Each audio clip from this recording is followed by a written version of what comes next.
میرے والد صاحب حضرت مولانا محمد عمر صاحب پالم پوری رحمۃ اللہ علیہ بمبئی میں مسافر خانے میں گشت کرتے تھے تو ایک آدمی نے آ کر کہا کہ حضرت مجھے حج میں جانا ہے.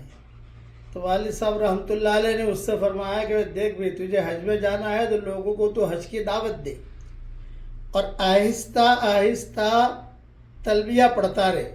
پڑھو میرے ساتھ اب حضرات. لبیک اللہم لبیک لبیک لا شریک لک لبیک ان الحمد والنعمت لک والملک لا شریک لک. آہستہ آہستہ ابا نے کہا پڑھنا، زور زور سے مت پڑھنا اور پورا سال آہستہ آہستہ پڑھتے رہنا، یہ ابا نے کہا اس کو.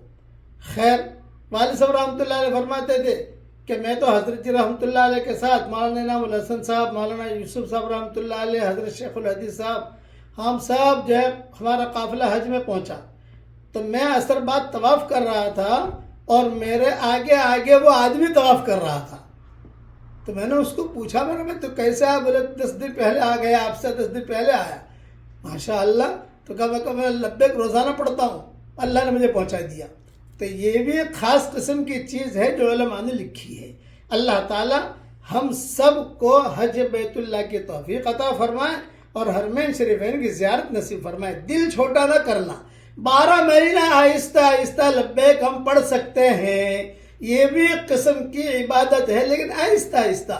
عرفات کی طرح نہیں لبیک اللہم لبیک نہیں، آہستہ آہستہ پڑھو. اللہ سے معاملہ کرو، کرنے والے اللہ ہیں، اللہ ہی کرتے ہیں.